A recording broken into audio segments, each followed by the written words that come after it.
Welcome back, and thank you for joining me for a garden episode.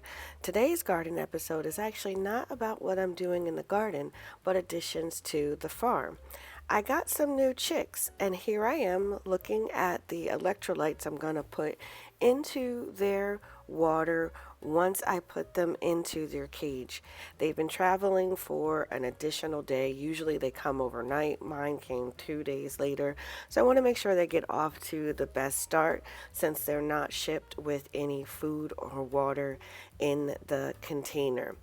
The watering container I'm using right now is one I've used for a couple of my broodings. It's on its last leg, so I hope it makes it through this cycle of chicks. So on to the chicks that I received. I got a total of 8 baby chicks, and ordering chicks is kind of hard in my area since locally I don't have an offering of many different breeds, and I specifically wanted breeds such as the black copper Maran because I wanted chocolate eggs, and the cream leg bar because I wanted blue eggs.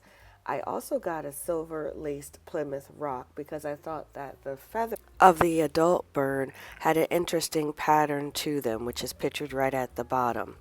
The copper Morans, when they get older, are going to be black with a little bit of red at the top, and the cream leg bars kind of look like the silver Dorking that I already have.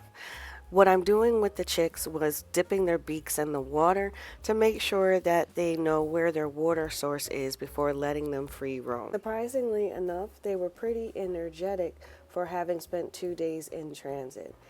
I caught this little guy taking a nap from underneath the brooder, and I thought it was so cute because she kept falling asleep while standing and everybody else was under the heat.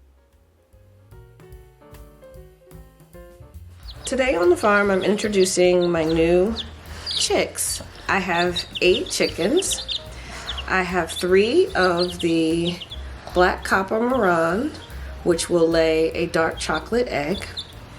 I have 3 of the cream leg bar, which will end up laying a blue egg.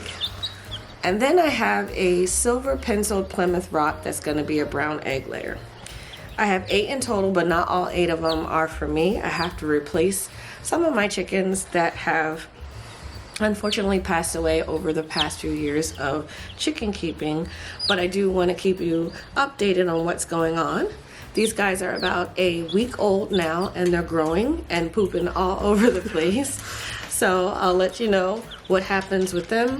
They don't have names just yet. I'm going to wait for their personalities, for their feathers to develop, because I'm not quite sure which ones are which when it comes to the cream leg bars and the silver pencil Plymouth Rocks. But this is the introduction to our little guys.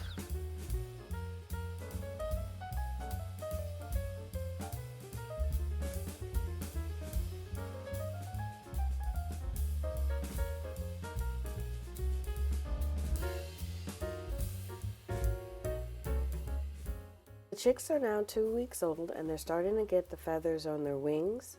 The copper Marans are getting feathers on their feet, and they're overall doubled, if not tripled in size. They're getting to be pretty big. This, I believe, is the silver lace Plymouth Rock, and look at the pattern on its wing. They don't have any type of comb yet, which I hope means that these are hens and pullets. I've upgraded their waterer since the other one ended up going kaput to a much larger one, and I've upgraded their inside dwellings to have a roost. Appreciate you sticking to the end of this update. If you enjoyed the content, please like and subscribe, and as always, thank you so much for watching.